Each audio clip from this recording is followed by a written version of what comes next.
Hey, it's Ryan Reynolds here from Mint Mobile. Now, I was looking for fun ways to tell you that Mint's offer of unlimited premium wireless for $15 a month is back. So I thought it would be fun if we made $15 bills. But it turns out that's very illegal.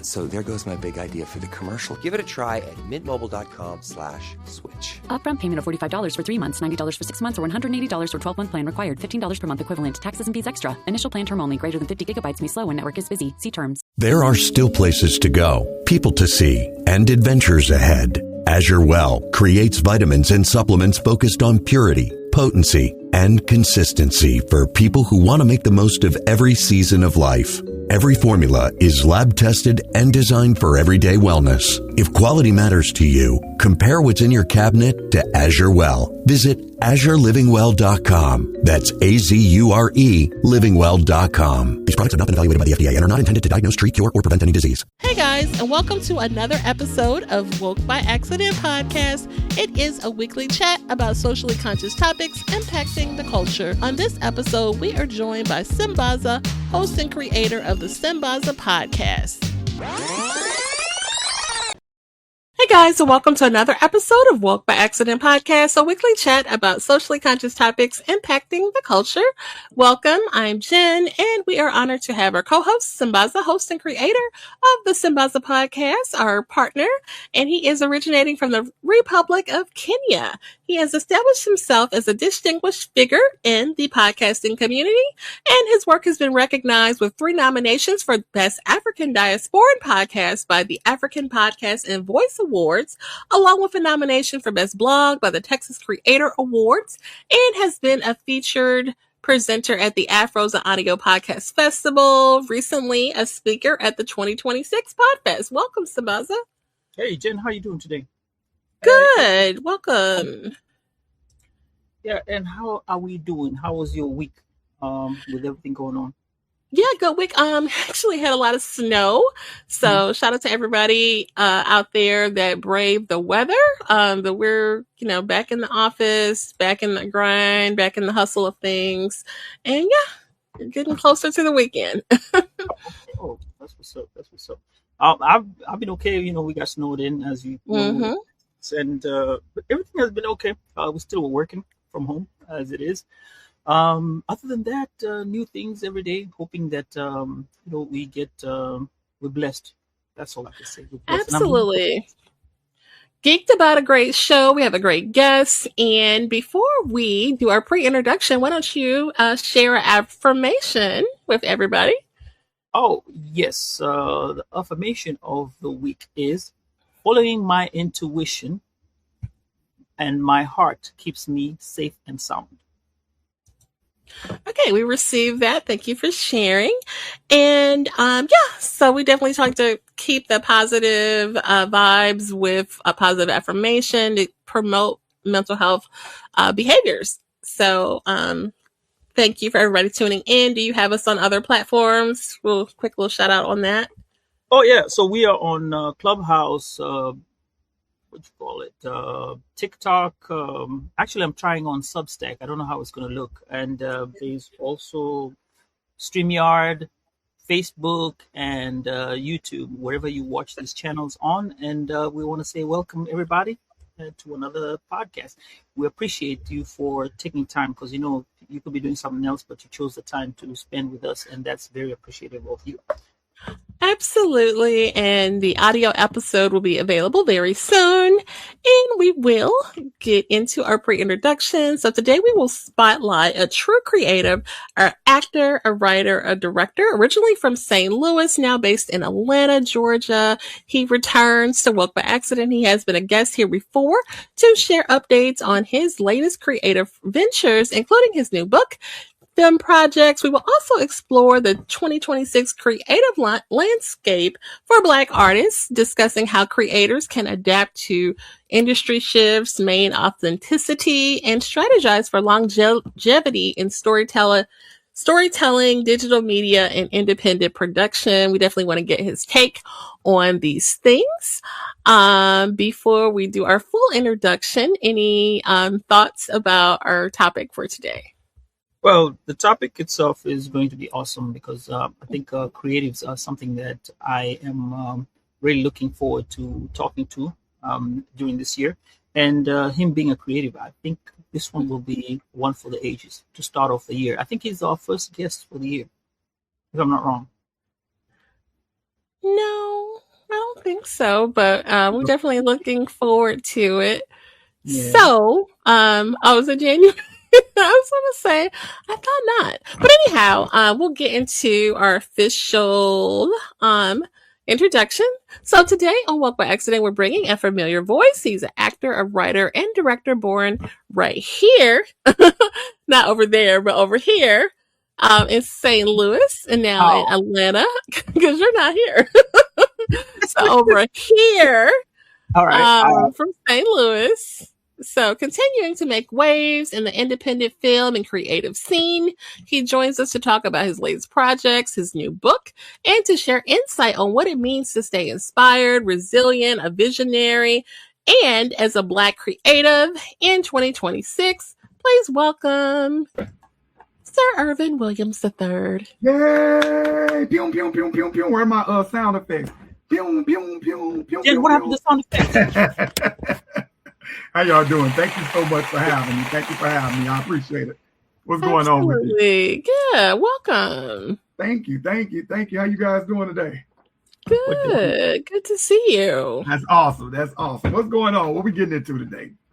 Man, a lot. But before we start, we want to thank the people who just joined in. And if you're in, just let us know where, if you're listening in, you can just go ahead and type in and say you're in and where you're listening from or watching us from. We have Del Rey Crusoe. Hey, that's my cousin. Tell Del Rey, well, shout out to Del Rey. That's my cousin. Ultra Black 7591.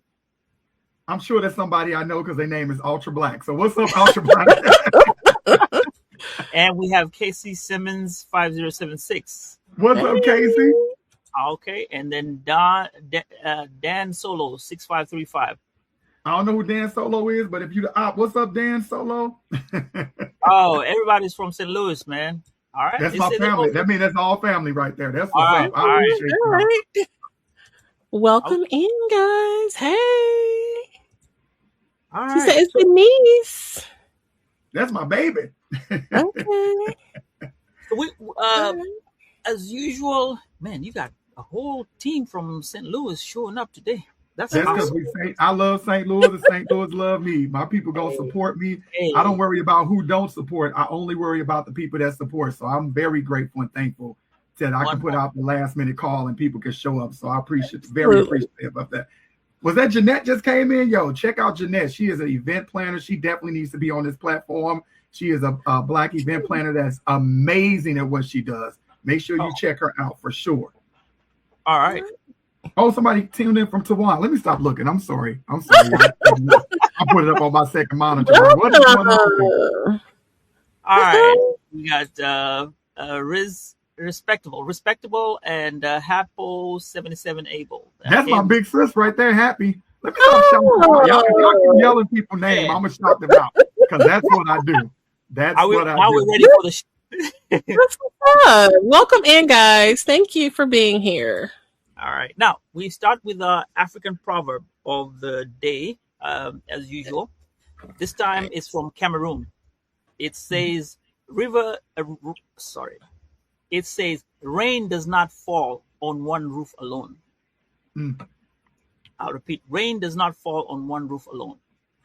Right. Mm-hmm. How do we interpret that? I interpret that proverb. Are you asking me? I'm sorry. Oh, yeah. First dibs. I know one of my favorite quotes is truth like rain, it don't care who it falls on. And that's how I feel about that proverb. It's like, just because when it rains, it pours on everybody. And just because you think it's not your issue doesn't mean it's not your issue. Just because it's not over your house doesn't mean it's not coming. So that's how I look at that proverb. Yep. Absolutely. There's a good comment in the chat. And Jen? Mm-hmm. Yeah, I agree. Just like how we were talking about that issue, going on with, ICE. People might not think it affects them, but, something like that can be right at your doorstep. You know what I mean? And you may not have thought that you were, one to be concerned with that issue. So. Right. And I think it also goes to the same thing we talk about problems, like joys, anything that is joy, laughter, pain, all that is, it's not to one person, it's to everybody. They all experience that. Such as you have, birth, death, initiation, becoming 18. It's not you alone who will be 18. There'll be a lot of people who will be turning 18. Jen, stop playing with the dog. That. Let him go. Anyway, so let's first start off with our question, Sir Ervin. Let's see here. We're going to ask you about the piece that you wrote, growing up on the north side of St. Louis as being trapped. How did that environment shape your voice as a poet?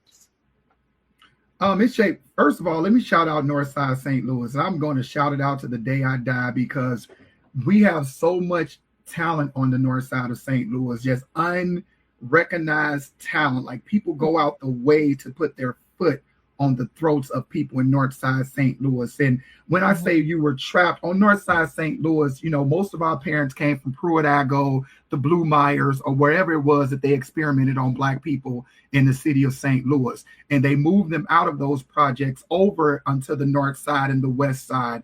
And they moved us over there thinking that, they were going to plant us, they were going to destroy us. But in the mortal words of the African proverb,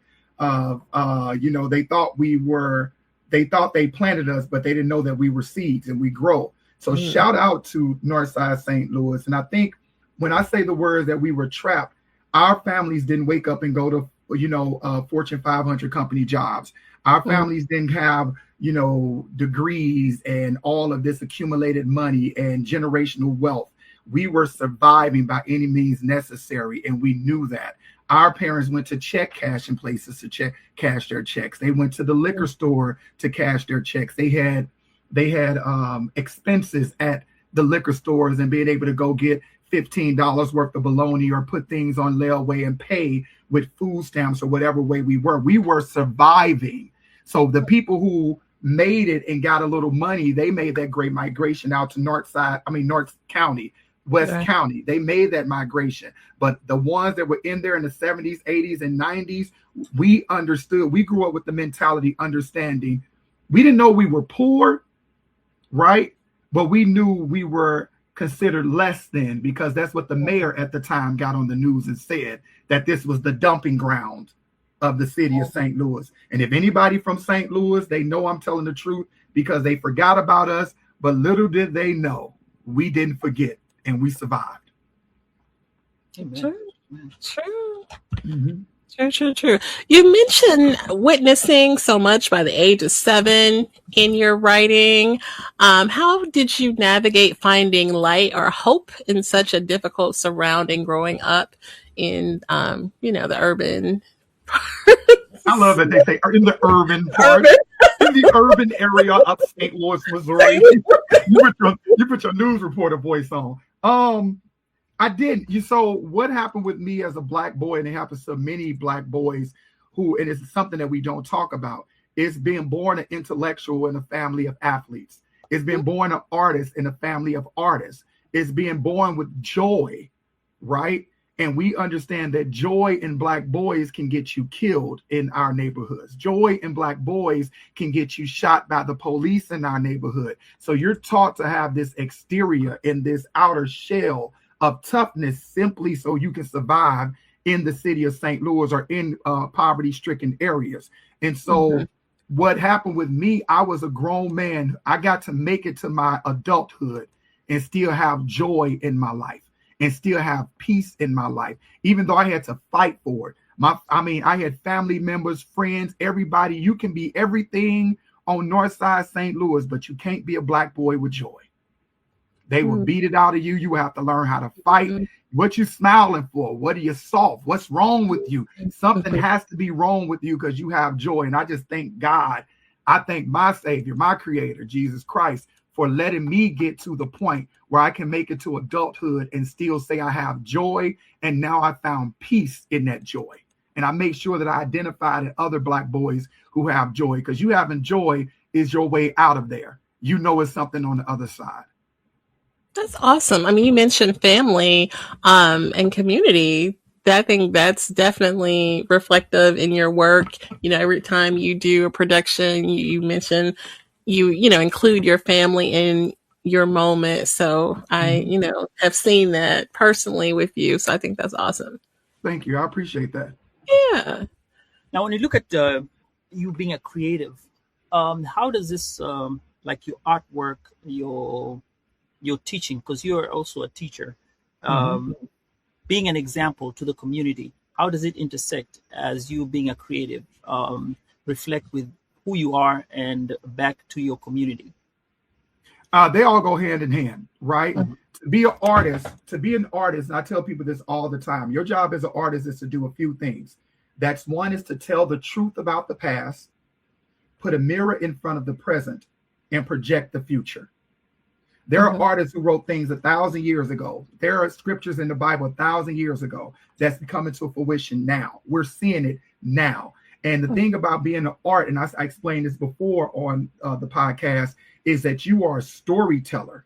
When they came into the communities, when they raided, when they pilgrimage places in Africa, when they pilgrimage places right here in the United States where Black people were already located, when they came in and they decided that they were going to turn Moors into Negroes and Negroes into African Americans and African Americans into the N-word, when they decided to do those things, they came for certain people. They came for the kings and the queens, and they came for the storyteller, because the storyteller held the history of the culture. And when you are the storyteller, when you are the artist, I'm the one to say, no, Jen, you were not an enslaved person. Your mother was Queen such and such.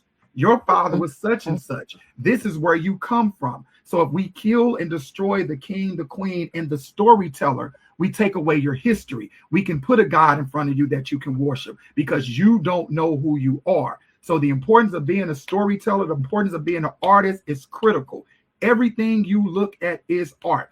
This platform is art. This podcast is art. The computer systems you're working in is art. The streets when you walk down are art. The buildings, the design, your clothes, the way you carry yourself, the way you speak, it is all art. And artists know that. We know that as artists. It's the ones that's not artists that don't know that. We know we the jester. While you're laughing at us and you're making fun of us, we know that society is the joke. We in on the joke. Society isn't. Nice. Okay. That's really, man, you preached. You preached. When we talk about now, you're talking about being the storyteller. So you are currently the storyteller when we are looking at duplicity and its true form right now, as you have moved it from the poem to now the book, right?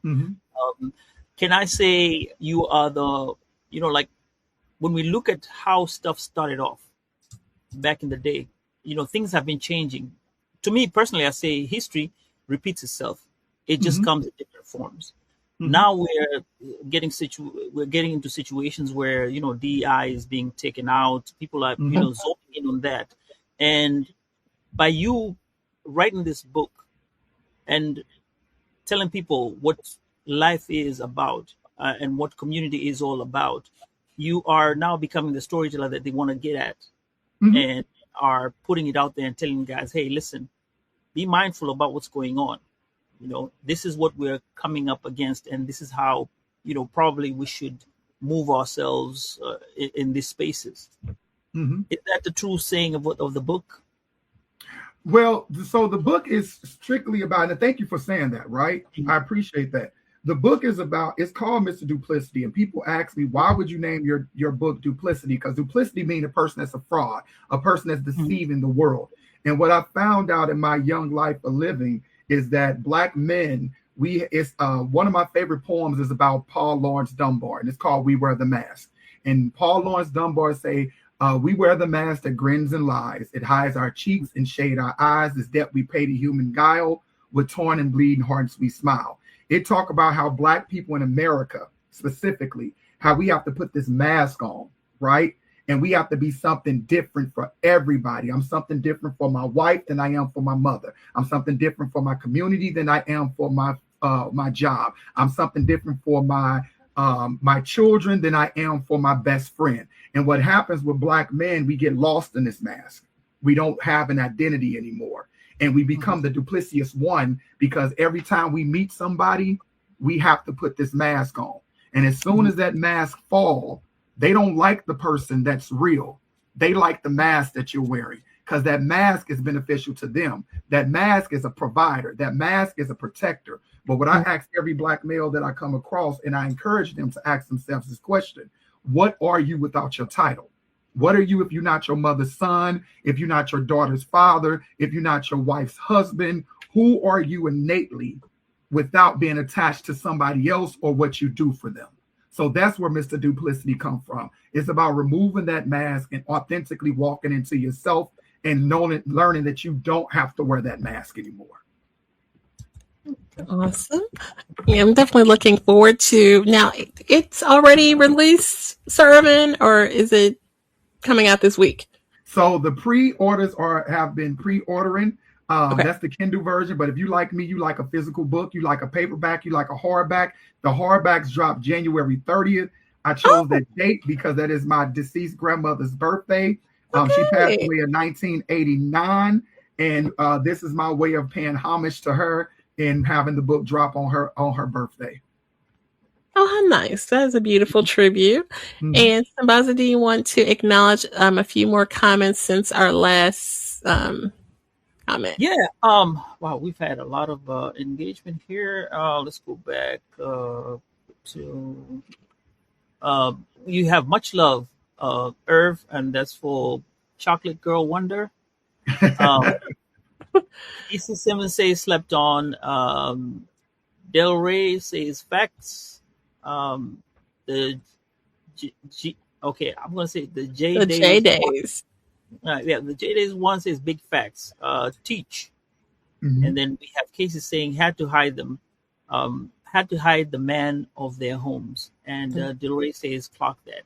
I think you spoke to a whole lot of people, and we have someone saying rest in peace, Miss Mary Alice. That's my grandmother. Okay. Awesome. That's my sister. What's up, Happy? And yes, my sister's name is Happy, Happy. That's her real name. Oh, that's cool. Awesome. So when you were talking about the context of the book, and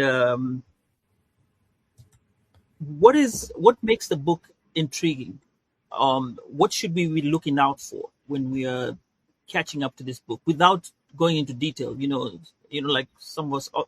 Let me throw in this little story. If you go to Kenya and you're buying the newspaper, what they do is they just put the front of the newspaper and now they clip it so that you can't start opening the paper and read it. So you only get the first part of the preview. So give us that.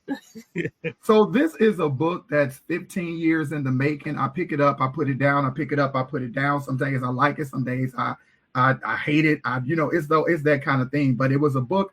It's a book of poetry intertwined with some stories from my memoir, because I am working on a memoir called SIR, and that acronym stands for Surviving is Real, because that survivor guilt is real when you are the person that was chosen to, break some generational curses that came, or generational upsets that came with your family, that also come with the target on your back that you're not prepared for. Everybody in your family knows it's you, except you.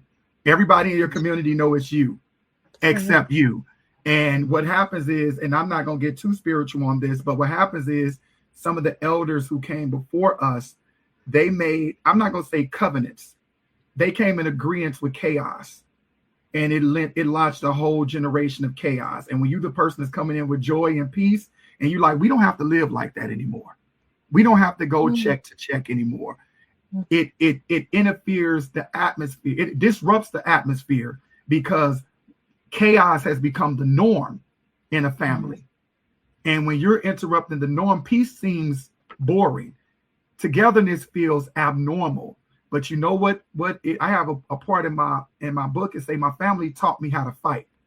What they did not teach me was how to put my guards down, how to be vulnerable. And by me not being able to put my guards down and being vulnerable, it cost me some costly things in my life, specifically in relationships and in professional endeavors. Because we are, when you're raised in poverty, you always looking at people with the side eye, because when you poverty stricken people, and I'm about to say this and I don't care where it lands because I'm just in that space.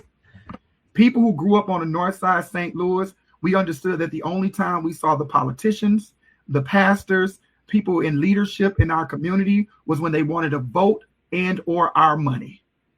We did not see them unless they wanted one of those things. They only came around every 2 or 4 years, making broken promises to our neighborhood. And what happens when you grow up in poverty, you go, I'm going to spend everything. I'm going to give everything away because I get to determine if I'm broke or not. I get to determine where my money go. You don't get to steal from me no more. You don't get to take from me. I don't get to give you my vote, and the north side of St. Louis still look like this. I don't need to give you my tithing and you afraid to come out the church to speak to people. So no, it's a perpetuating cycle. Like, let me spend everything I have so you don't take it from me, because I've been taken from too much. And just breaking that cycle is something that's not only psychological, it's a spiritual journey that you have to take with yourself, because that acronym of poor is passing over opportunities repeatedly. I'm in the space right now. I'm not passing over any more opportunities. I'm going for what I know. God put too much into me to be silent. And in the immortal words of Zora Neale Hurston, scream about your pain because people will kill you and say that you enjoyed it. So this is me screaming about my pain. In this book, you talk about freedom, ownership, survival. You just talked about survival, what it means to survive, in your neighborhood and things like that. What does liberation mean to you today? My liberation is peace. To be at peace. People think that liberation means freedom and having the opportunity to do and be equal to other people and be equal to people in society.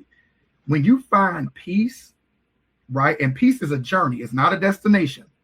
When you find peace, things that used to move you don't move you anymore. When you find peace in yourself, you realize how much your peace interrupts other people.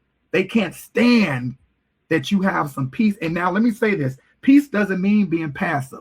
Peace doesn't mean taking punches from everybody. I used to tell people, I will fight you to the death about my peace. I don't say that anymore. I say I'll walk away from you about my peace. I don't need to be right. I don't need to prove anything to you. In the immortal words of Dr. Maya Angelou, what people think of you isn't any of your business.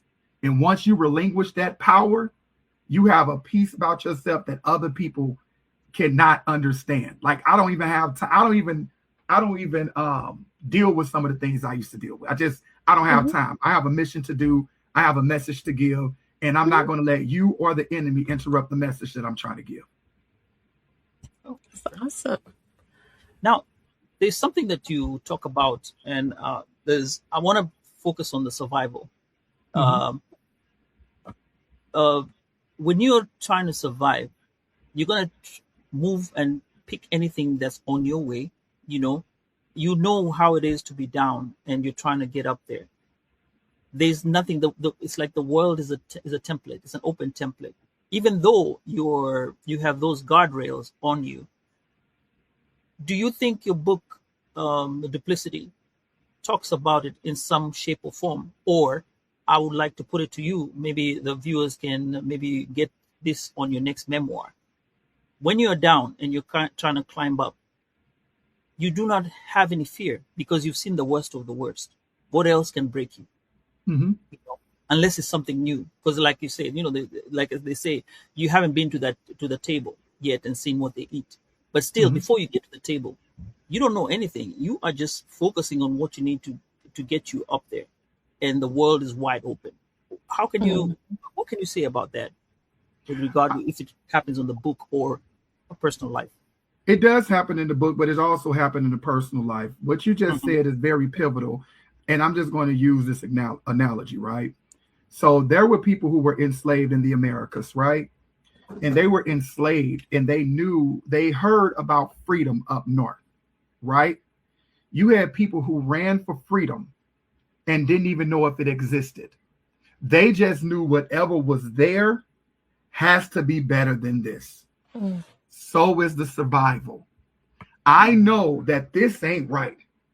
So whatever it is that I'm going to, no matter how I get there, or if I have to take the scenic route to get there, whenever I get there, I know it's better than this, because I know this isn't right. I know my parents living check to check is not right. I know that us renting for 4 years is not right. I know that us being in chaos is not right. I know that peace doesn't exist here is not right. So whatever I have to do in the survival mode to get there, I'm going to get there. And I don't even know what their destination is. I just know it's better than this. But what I tell people about survival is that when you are in survival mode, you make all of the wrong decisions for the right reasons, right? I had to feed my child. I didn't want to steal, but if it's between my child going hungry and me stealing food, I'm going to steal food every time. If it's between my lights being turned off and my kids eating, my kids are going to eat every single time. And so that when you in survival, you make some wrong choices and some poor choices because you don't know any better.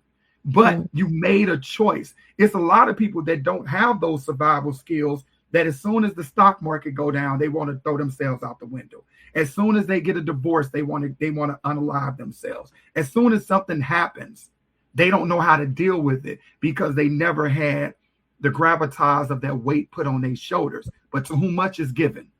And to me, much was given, so much is, I can't even think of the quote right now because I'm just rambling. But y'all get what I'm saying. Much is taken? No, much is given, much is required. Much is required. Yes. Okay. Wow. Man, you done preached on that one for real. Mm-hmm. And I do appreciate that. Maybe Jen, did you have something to go? Because I have some questions here that I'm thinking my mind is running right now. You go ahead. I want to pivot into the Black creative aspect, but so you can go ahead before we pivot. So I'm gonna go with the book and what you're doing right now, because ever since I met you, we've been through the same space, and I've seen you go through the whole, out of just being an educator. You've been also educating men out there. How is it going to help when they come to read the book, right? How is it going to help them push forward in their lives? Is this book going to be an example, or they would still have to come back? I mean, we're still going to hang out with you, but will this book be one of the things that we will kind of look back and say, Sir Ervin did this, and I think this is a template of what would be expected of a man who has been struggling but has made it.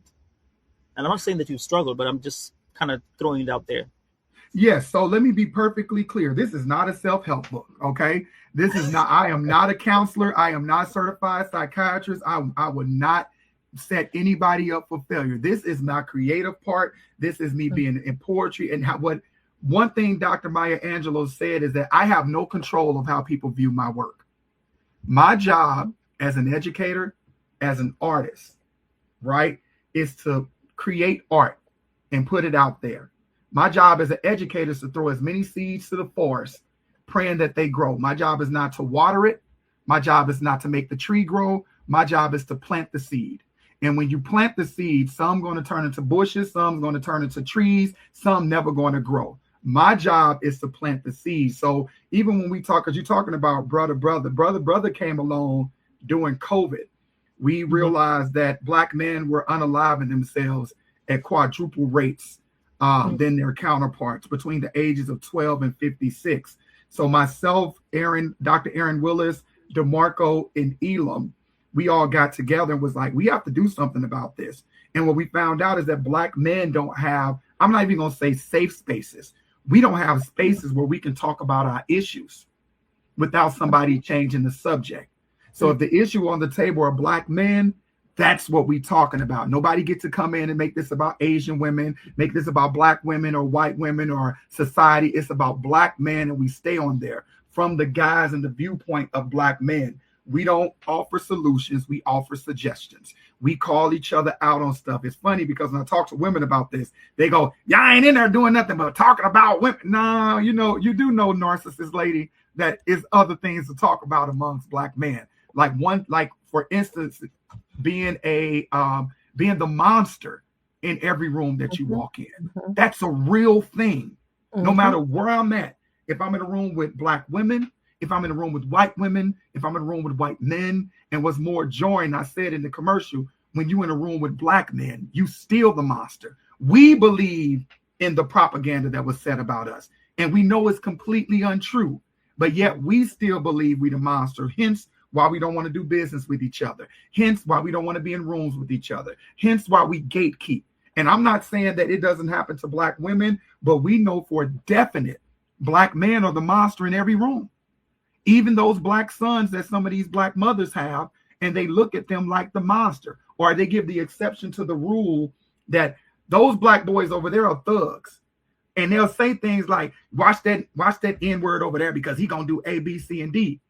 But your son is standing right here next to you. He hears you. So once again, subconsciously, he put that mask on. He become Mr. Duplicity because my mama said that the man who looked like me, the man who I look up to, the men who are my role models are them niggas over there that's going to steal and rob and take from me.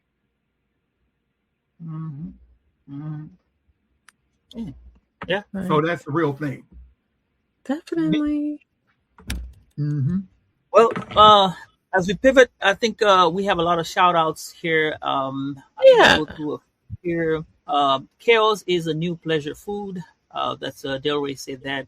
And a lot of healing power that Denise says, Denise, she has a heal power release podcast and is into mental health. She's a professional. And she says they don't have many safe spaces. She was referring to the men. Casey says here, we've been programmed to believe we are minors. It's time to turn that program off. And as Kendrick Lamar said, turn that TV off. And Blu-ray says of spoken word, I think that's what the words mean. I'm so proud of you, Sir Ervin. All right, there you go. Is that X Blue Rain? What's up, X Blue Rain? That's another dope boy. Listen, everybody that's doing something that I think y'all should have on y'all podcast, that's another person. Her, Jeanette, Happy. I don't know who else in the room. Del Rey. I can give y'all a list of people to have as guests because they're amazing at what they do, and they will bring some very pivotal information to your platform. So definitely highlight them as well. Sure. That's awesome. Yeah. And shout out to the chat and everyone tuning in on the additional platforms. The audio episode will be coming soon. So we definitely appreciate you watching and listening in real time. All right. And so we did have a theme about the Black creatives for 2026. So we definitely wanted you to share a piece of advice for young creatives aspiring maybe to complete a project that they have been, hoping to achieve or something like that. Something you can share to other creatives. I think my mantra for this year going forward, and I'm passing it to everybody, and I'm going to shout this guy out, and I don't want to cry about him, but my soul weep for this young man. There's a young man named Adrian. Adrian went to the high school that I used to teach, and then he went to my alum, Harris-Stowe State University. He became very pivotal at the school. He was an actor, writer, director, producer like myself. His name is Adrian Kelly. And last year in July, he died at the age of 34. And my heart weeps for this young man because he was one of my mentees that I stayed on the phone with hours talking about our projects, talking about our movies and our books and our endeavors. And then he died with all of this inside of him. Brilliant mind. Brilliant young man. Followed him. I know who you're talking about. That was very misfortunate. So rest in power to him. Thank you. But what his death taught me, him and my boy Tony Picasso, who died at 36 1 week after his baby was born. What their deaths taught me, specifically because they were artists, is that don't let perfect get in the way of done. I will send that to every Black creative. We watch multitudes of people come out with film, come out with movies, come out with books, come out with all this other stuff, and we know it's horrible, but they got it completed. They completed it. So you sitting over there with your 14 perfect books that's never been published. You sitting over there with all these stories that's untold because you want to make sure it's perfect. Don't make sure it's perfect. Make sure it's done.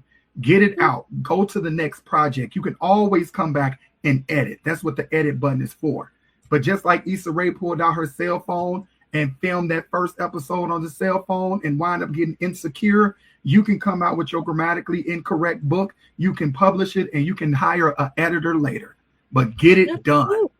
Get it done. That's awesome. Yeah. Definitely love that message for. Go ahead.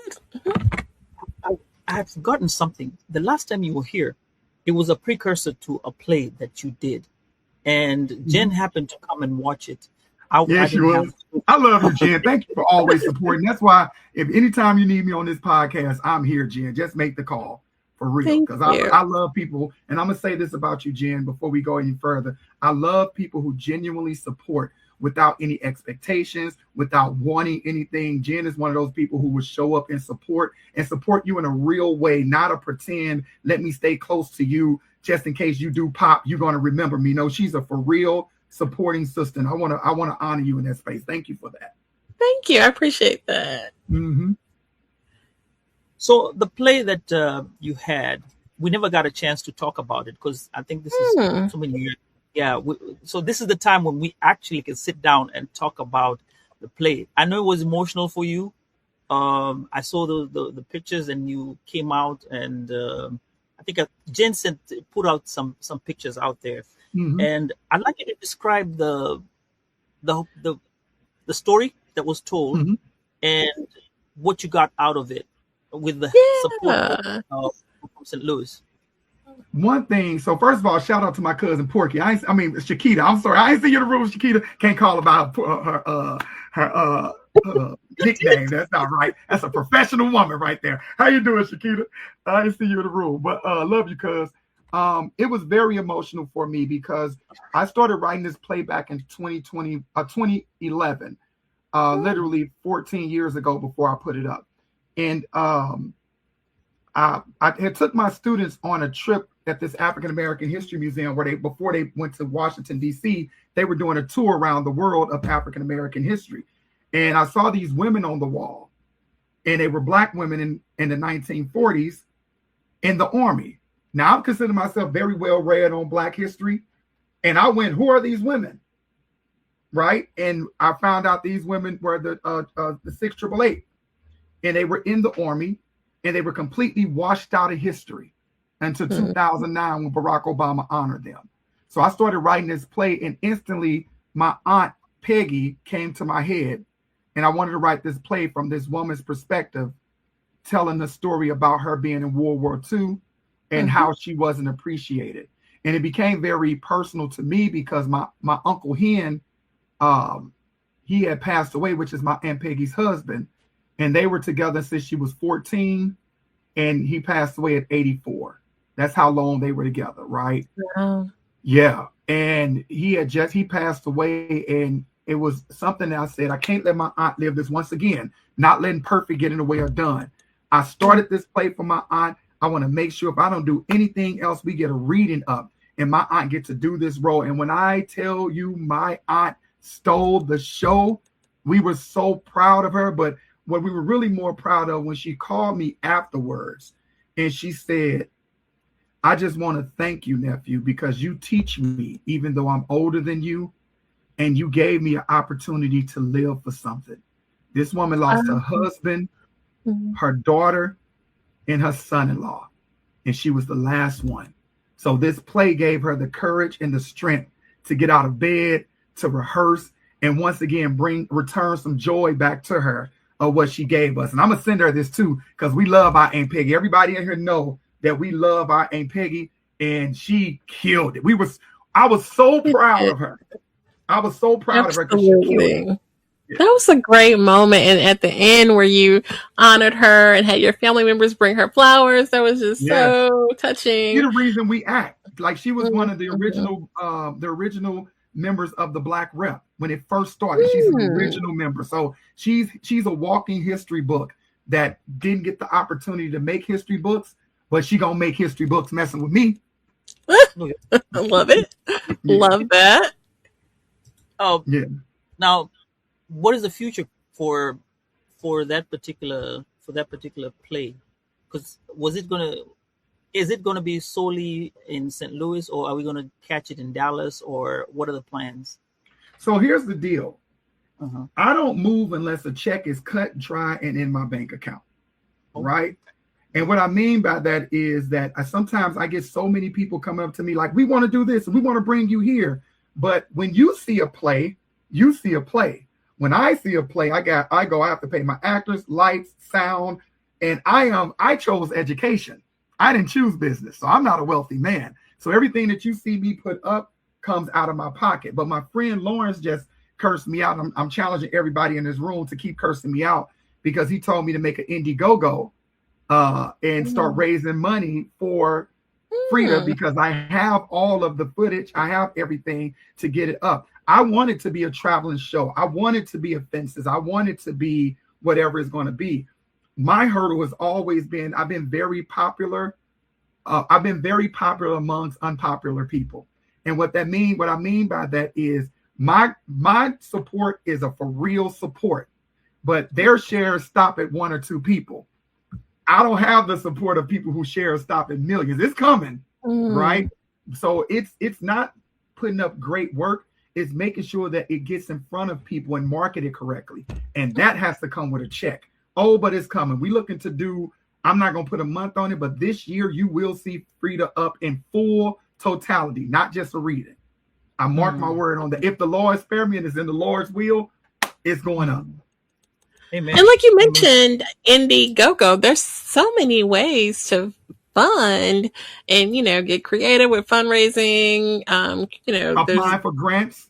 Apply for places that, we apply for the grants. They have the money there, but some way, in some shape and form, it doesn't make it to the Black community hands. It makes it to the gatekeepers' hands. And if anybody's in St. Louis and they apply for grants to try to get productions up, you always shocked when people who get $25,000, $30,000, and then you see the projects that they putting up. So it's almost like people are purposefully skipping over good work to keep the powers that be the powers that be.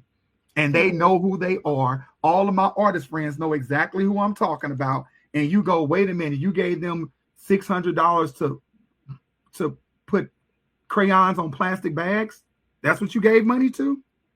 So it's one of those things. It's one of those things. It's a thing. And I can't wait to be on the platform to shine lights on these things. I'm not going to. I would say dig deeper though, because in this great internet with AI and all these different things, it's got to be a way, to. Oh, absolutely. It's absolutely. Yeah. But sometimes you have to understand your position, and sometimes you have to understand what God is giving you as a way of protecting you. Sometimes you don't get things because people think once you've gotten those things that they can tell you and dictate how you control your art. And I would never be that person. Okay. Yeah. Sambaza? I'm floored about what's going on. Like you said, grants will be there, and I'm really wanting to see the show in its totality. And I think it's going to get there. In a way, have your students now figured you out as a superstar? First of all, I'm not in education. I'm still an educator because I'm an educator by trade. That's my certification. But I'm not in the classroom anymore. But it is so funny because my students will Google me. They will hit me in the inbox and be like, I just saw you on this Tubi movie. I saw you on Amazon, or I just watched you on Channel 3 or whatever it is. And my babies are grown now. It's funny. And they used to stalk me. They literally would say things like, these teachers don't have no life. Mr. Will's got a life, though. He be doing stuff, but these other teachers. So I love it. I love it. That's cool. Okay. At least there's some teaching. There's some, from what you've taught them and what they see out of you, they're like, okay, maybe some of the things that you taught in class and they see on your shows, on your art, on your creative side, they're like, okay, there's an example to what he was teaching us. And, you know, if it comes from books or it's in real life, here it is. And I think that's one of the great things that that go on. One subject I want to touch on or want to talk about also was the picnic. I know I just brushed off of it, and the picnic that you had with the men out there. Can you give us what came out of that? And you know, because again, that was another grand meeting of men who you brought to a park, and you all shared. You broke bread and you talking about my family? That was our family reunion. That was a family reunion. That was it looked like all the men you got out there. Yeah. He asked the men to come to the front or something like that, right? Yes. So what happened? First of all, shout out to my family. We had a fantastic family reunion. I had an idea. I called some of my cousins and said, "Hey, I think we should raise money and do a family reunion, do a 3-day event." We did, and not only did we do a 3-day event, we did the most amazing family reunion we've had to this day. All people had to do was show up. We did the first night, we did a meet and greet where we did a game day with the kids. We created worksheets where they had to go around and find out what elder was who, but get them to talk to them and get these answers. And then we put them in a hat and picked the name, and that child won $50. And you should have saw these kids going around talking to the older people. And then we did a banquet where we honored the elders in our family, everybody who was the firstborn in that generation or the oldest in that generation of the family. We gave them plaques, we gave them sashes, we wrote about them and we honored them. But when we got to the family reunion, because when we got to that, it was pivotal that I wanted the men in my family to understand most men do not receive any flowers until they're dead, until they're at their funeral.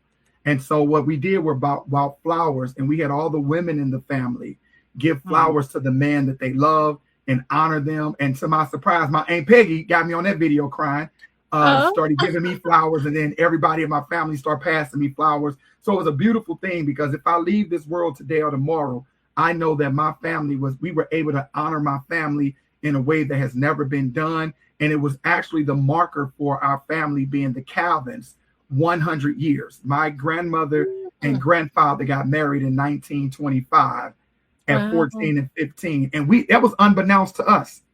And it was 100 years later that we were able to do this. So I love that we were able to do that with our family. That's amazing. I mean, that's a book right there. Look at it, like that's content, That's great content, and I like the fact that. Paul, shout out to Jeanette Days, because that was our event planner. She just put in the comments. It was beautiful. She did? Oh, she was our event planner. She's for hire. Hit her up. I'm glad I brought it up, because two things have happened right now. I think at that point you had started that chat for the men, and in my mind, I thought that was what was coming out of that particular, that setup that we have as men, that we kind of chat on the side. And then now you actually gave us more information about what people can do for their reunion, honor their elders, and then get together and give each other flowers. I appreciate that. And your Anna, the Jadays, that was a great event. Shout outs to you. Before we go, I think we need to throw in some requests here. We got some people here who said some stuff. I just want to share a few. Is Mel Vanderson 7517? That's my cousin. I got all family in here today. Look, they know me now. I'm gonna need to borrow $20 from everybody that's in here. We're gonna go back to Casey. Casey Simmons said they listened and learned. That was talking about your students at that point. Delray Cruz says, how did you give a young mind rooted trauma a better way to grow? I'll repeat that again. How do you give a young mind rooted in trauma a way better way to grow? I don't know if you can speak to that. Great question. Great question. Feel free to ask me any questions, anybody that's in there. If I can answer it, I can answer it. But one thing that I know for sure with Black boys specifically, because I only can speak for Black boys because that's all I've ever been and it's all I've ever wanted to be. For Black boys, you have to be what you want to see. You can't fool us. You can't jive us. Once again, we the born monster. We've seen the atrocities of what's to happen and what's to come. And what happens is when you have a boy that's not doing what they're supposed to, and I guess this can go for a woman, a young lady as well. But when you have a boy or a child that's not doing what they're supposed to do, first thing I tell people, shout out to The Village. That's one of our mentoring organizations in the city of St. Louis. Keenan Morrison is the founder. Dr. Aaron Willis is the partner with that. When you have Black boys who are not doing what they're supposed to do, simply put them around boys who are doing what they're supposed to do. They will adjust accordingly. Don't get that, you getting on my nerves and I can't believe you're doing this, because I tell my Black mothers, they tune it out. We learn how to tune you out at 7. We know you're going to scream, you're going to yell, and we know at the end of the day, you're going to make me a sandwich and you're going to give me $10 and you're going to make sure that my PlayStation's working. We know all of that. We tuned you out. We don't hear that anymore. But when you put a Black boy around a Black male who's positive, but also authoritative, that's going to call you out on your stuff, that's going to put you around boys that's doing what they're supposed to do, you don't have a choice. This first thing we tell the mothers that bring their sons to us, if you don't like people telling your son what to do and where to get off and on that, this is not the organization for you. We going to say it with a little bit more bass. We going to say it once. We going to say move left once. And if you don't move left once, the first time, it's going to be a problem. Not saying we're going to put our hands on you, but we're going to have a conversation on what I say go here. You can be a muck at your mama house. You won't run amok here with Black boys is trying to do what they're supposed to be doing. Oh, that's awesome. Mm-hmm. Jen, do you have any questions? I think I've done had enough of the preaching here, and my heart is. I'm not trying to preach. I'm talking to my son, said everything that he needs to know, yeah, it hits home. It hits home. It does. It does. And I guess one reflective question as we kind of round down our conversation, what would you tell your younger self, that little boy on Blair and Linton, now that you've published your book? I would tell him to keep moving forward, even when you're broken. Just keep moving. Because in the mortal words, I can't remember who said, I heard it from Denzel Washington, but I don't think it's his quote. People, you can be moving, you can be in motion, but not moving. Right? I can be waving my hands, but still in the same place. But to be in motion, to be moving, mean I'm moving forward. I mean, you can be moving, but not be in motion. Me in motion mean to move forward. So keep moving forward no matter what they say. I actually wrote a poem about this called The Demands on Black Boys. It's in the book. If you want, I could read it or read some of it. But yeah, we would love it. As you're looking for it and getting there, we're gonna say a quote here by Tyra Scott, 4828. Say, the best thing I did for my son was to keep him around strong Black men. Thank you for being the one, or for being one of them. I think yeah. Oh, thank you. That's my baby. That's my sister Tyra. Different family, but that's my family. And now you're trying to make me drop a thug here. Come on. One girl says you're a preaching poet, and Tyra Scott again says that no, there was something else. No, not that. Melvin Anderson says here down at the bottom. Says, yes, I kept my son around positive Black men. So that's shout outs to, the people who chose that path, and actually to the men that were positive influence to the guys out there. That's awesome. Mm-hmm. Okay. So we would love Ervin to share as we prepare to close. Yeah. Okay, so give me 1 second, because let me go into my table of contents. I don't know if y'all can see it, but this is the book. You can't really see it. Oh, okay. I gotta get the hard copy. It's going to be an art piece, so when y'all see the price on it, it's not because. Let me say this too before I read. The hard copy is a hard copy. It's an art piece. It's made to look like a picture frame sitting on your table. But unless it take off, I'm only making 100 of these. In the hard copy, it has a specific page, and that specific page says, If you have this book, thank you for purchasing it. Thank you for being a blessing.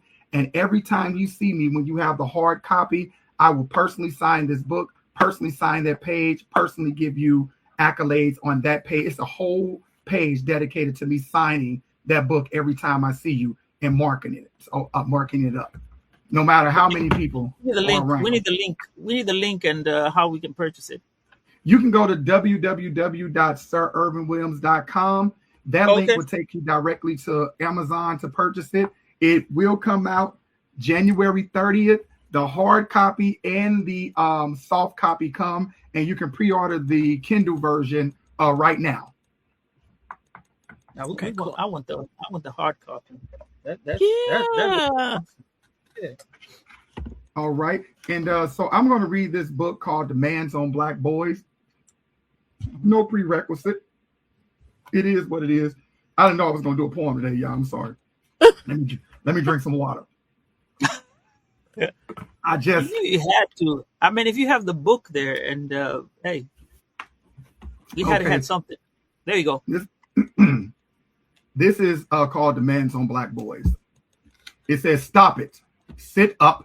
Unloosen your wrist. Deepen your voice. Don't walk like that. Don't cry. Don't laugh. Don't trust. Don't communicate. Work hard. Womanize. Don't be gentle. Be man. Be man. Be close to man. Be strong. Be brave. Play sports. Don't laugh. Don't smile. They think you soft, boy. Man up, boy. Don't cry. Be man. Be target. Be stupid. Be thug. That's right. Drink. Smoke. Be thug. Be thug. Be ignorant. Don't think. Be man. Be close to man. Be dismissive. Be invisible. Be loud. Pump fist. Arch back, stick out chest. Boy, be man. Boy, be man. Boy, be feminized. Boy, don't be feminine. Boy, be feminine. Boy, be close to man. Boy, be woman. Boy, leave home. Boy, don't protect. Be wanted. Be desired. Be the same. Be criminal. Be law. Be prosecutor. Be prosecuted. Be cage. Be animal. Be beast. Be men. Be men. Be close to men. Be the illusion of men. Be a man. Be careful. Bow head. Stretch your stuff. Dance, paint your face black, jigaboo for the camera. No, paint your face white, close to man. So be that. Don't dream, don't fight, don't think. Be man, be man. Don't be soft, be man. Imitate man. Look at that white man, rape like him, pilgrimage like him, be like him, be real man. Dunk that ball, boy, run that ball, boy. You don't need a helmet, so take that test. Oh, you're special, boy. Go to the back of the class, boy. Don't raise your hand. Don't buck back. How dare you buck back? Break him. Break that buck. Destroy that boy. He only wants white women. You only want pleasure. Don't be father. Don't be love. Don't smile. You are a gangster. You are a thug. Rap music tells you you are a thug. So dance, boy. This time grin. Add watermelon and liquor. Perfect the image. Look at the monster. Look at him. Climbing skyscrapers. Stealing our pure white women. Lock doors when he walked past. Clutch purses. He's trying to take your innocence. He's trying to take your innocence. So take his innocence first. Make him an adult, a figment of the imagination. Unite their hoodies with the white hoods. Who do you think you are? He better not whistle at them, Emmett Till. He better not grab a tea and Skittles, Trayvon Martin. He better not walk through Canfield Apartments, Mike Brown. He better not play cops and robbers. You are always the robber. You are always the murderer. Don't you jog through that neighborhood, boy. Ahmaud Arbery, so choke him. Even when he screams, I can't breathe, Eric Garner. Shoot him 44 times walking down New York streets, Amadou Diallo. Even when he screams for his mama, make sure the last time he ever utters a word, George Floyd, kill him while playing with his toys in the park, Tamir Rice. Roll his body in a mat, send his mama back his lifelessness without his organs, Kendrick Johnson. He better not threaten my imagination. He better not make white women feel uncomfortable. He better not joke. He is a joke. You are just like your father, the ones who founded this country, the ones at the bottoms of the boats, the ones who were already here. You are your father. You want to be like your father. Your mama said he's ugly. Your mama said he's dumb. Worst thing to be is your father. So what's wrong with you? He ain't a man. Mama told you so. You the man of this house. Mama told you so. Therapy tells me that my mama shouldn't have told me so. So scream, black boy. Nobody's listening. And I'm going to end it there. If you want the rest of that poem, get the book. Hey, Ashay.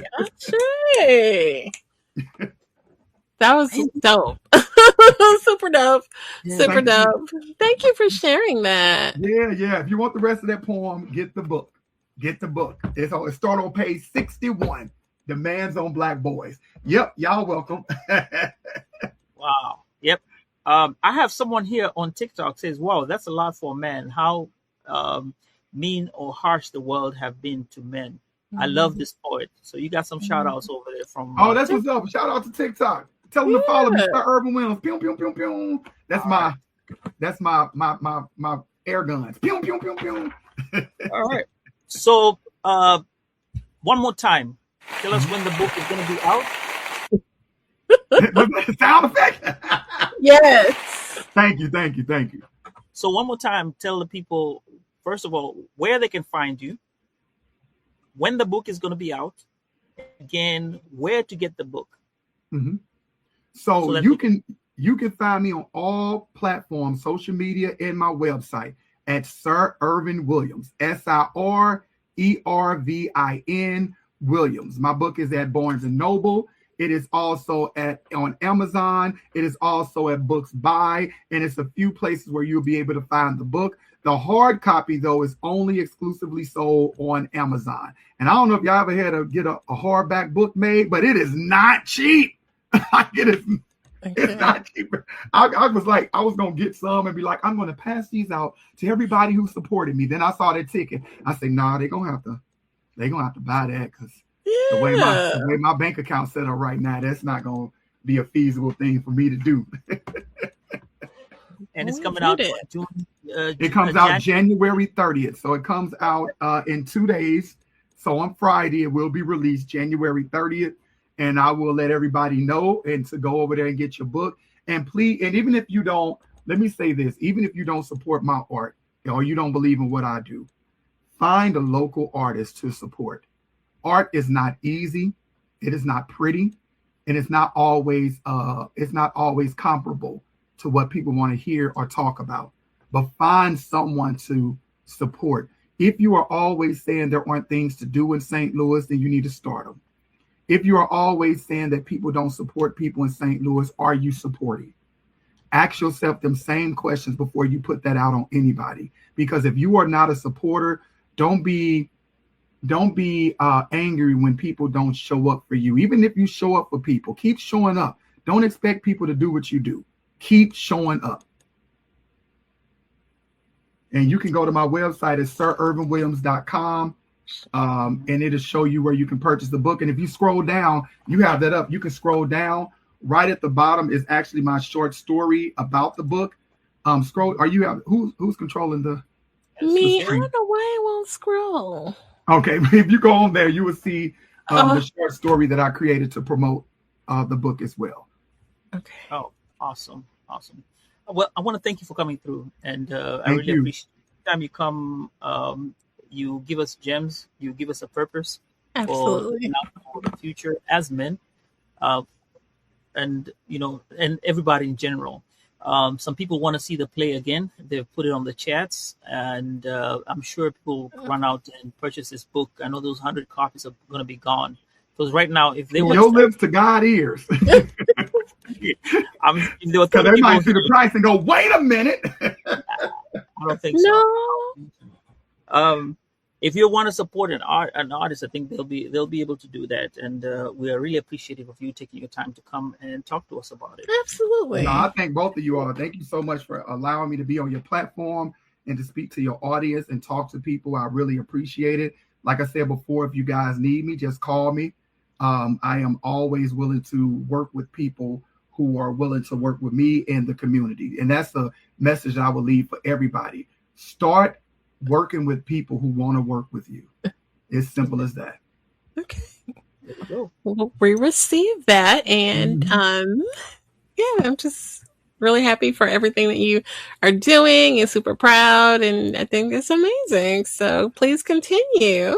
Thank you. I appreciate it. Y'all keep Woke by Accident going. We need this platform. Once again, the people that y'all can reach out to: Del Ray Cruz, Jeanette, Happy, X Blue Rain, Shakita. All of them are people that I think will be excellent for conversation, especially X Blue Rain. She got like 372 books. So definitely reach out to her. She's a phenomenal poet. And she was in Frida as well. She played Henrietta. Okay. I think I follow her on TikTok. Mm-hmm. Yeah. And Respect. Oh, Respect is in here too. I know you was in Respect. Respect is another artist. He's in Taiwan, married with children and all these other things. He don't even live in the Americas. And Casey Simmons also. All these people, if you need to know who they are, hit me up. I'll send you a list. I'll send you their pages too. That's awesome. Yeah, absolutely. We welcome. We definitely want to. The crew for the play. If we can get them on and kind of have a nice conversation about how it went. Because I know we'll be sitting, I'm pretty sure we'll just be sitting watching you guys. You guys will be talking about the show and having your own side jokes going on, you know. Yeah. I can do that. And what's funny about it, I would love to do that. We can make that happen because I had an Atlanta cast and I had a St. Louis cast. And what I do, because I'm a diabolical genius as a director, I pin them against each other and was like, you going to let St. Louis come in and take your role? You going to let Atlanta come in and take your role? So, yeah, I would love to do that. It's a beautiful thing. Oh, that's cool. Make it happen. Oh, and Misinterpretation is in here. What's up, Misinterpretation? She's another poet. Fantastic. Let me tell you, and I don't want to make the show go longer. I just like to shout people out because I know how many times people have been on platforms and have not shouted me out. There are people that's in this room that are fantastic artists. And I have to make sure that you guys know who they are. Like Misinterpretation is one of the dopest poets in the city of St. Louis. Jeanette Days is one of the most amazing event players. X Blue Rain is a dope poet. Respect is a dope poet. Happo is a dope poet and herbalist and healing specialist. Like, the people that support me are not just supporting me, they are amazing people. So if you can help with them with their platform or they can help you with their platform, please reach out to them because I know it's not only going to be an interesting conversation, it's going to be engaging, it's going to be a fulfilling conversation. So please reach out to them, as well as Casey and everybody else out there. If I missed your name, charge my mind, not my heart. But thank you all so much for tuning in. I appreciate it. Amen. Thank you so much. Thank you. Absolutely. So let's do our wrap up. So we appreciate you joining us. We hope that today's conversation has inspired and enlightened you guys. If you found it meaningful, please consider sharing it with friends, family, colleagues. Our collective awareness and advocacy play a crucial role in creating positive change. We invite you to stay tuned for more engaging content, and we look forward to continuing these important conversations in the future. And a few other comments. Any last words, Sir Ervin? When are you coming to St. Louis again? I'll be back in St. Louis because I'm setting up something now to do a book signing back in St. Louis for people who purchase the book. And one of the most pivotal things somebody told me was like, did people purchase the book? Don't worry if they read it. If they read it, great. But did they purchase it? How many books do you have on your bookshelf right now that you ain't read one word of? So I will be in St. Louis setting up a book signing and actually having a conversation. I'm meeting with a professor right now because I'm trying to get some students together at a university that's actually going to perform some of these poems at the book signing and actually have a show before the book signing. So that's what I'm working on right now. I haven't got my date, but it's going to be sometime in March. Okay, that's what's up. Yeah. I'm so excited. Okay, like, I want to be there. I pray, yeah, please be there. Okay, that's what's up. Okay, Sambaza. Oh, well, it was a great show. Thank you so much. And I would say, you can find me at Sambaza Podcast anywhere. I'm looking for, likes, subscribes so that I can get up there and start earning some coin. So we're reaching the 1,000 on YouTube. So that's my goal for this coming year. There we go. So, thank you. And to my Wasambazaji out there, hey, it's been a great show. Sir Ervin Williams III, thank you so much for being a great guest. You always bring hype, joy, and everything that comes to when you're listening to a podcast. Thank you. I appreciate it. Once again, thank y'all so much for having me. I really do appreciate it. Sambaza and Jen. Pew, pew, pew, pew, pew. Absolutely. All right, everybody. Thank you for coming and take care.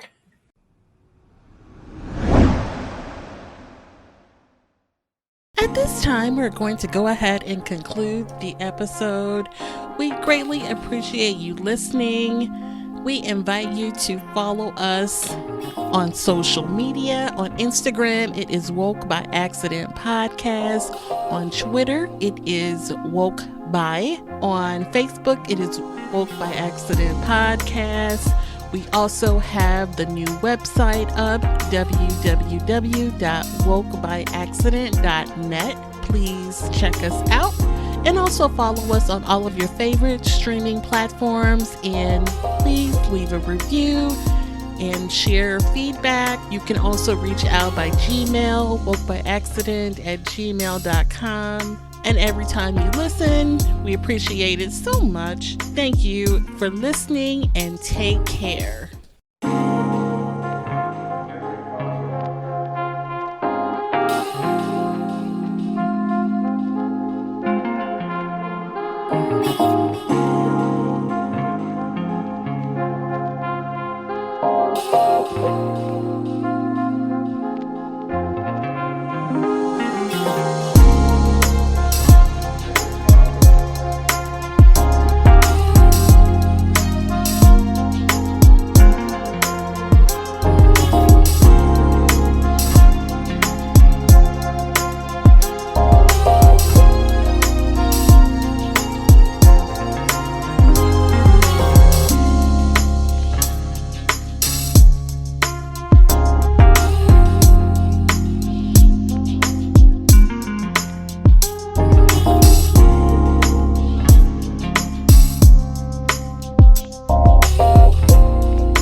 Back to school is busy enough. The last thing you need is shopping that makes it harder. Whether you're moving into a dorm, your first apartment, or just getting organized for the semester, Wayfair makes it easy to get everything you need in one place. Furniture, bedding, storage, decor, study essentials, all at prices you'll love, with fast shipping before move-in day. Get everything you need for back-to-school season. Shop Wayfair.com today. Wayfair, every style, every home. Some days you want a little extra oomph to your usual look. Whether that's lashes for days with the viral Liquid Lash Extensions mascara, or awakening your eyes with a lasting lift and soft color with the Brilliant Eye Brightener. Thrive Cosmetics is your go-to when you want to amplify your everyday look.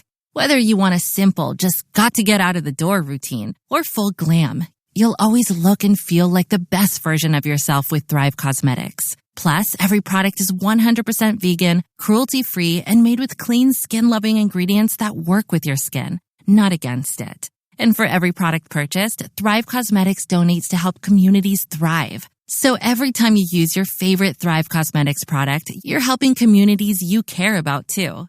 Amplify your everyday. Go to thrivecosmetics.com/shine26 for an exclusive offer of 20% off your first order. That's Thrive Cosmetics, CAUSEMETICS.com/shine26.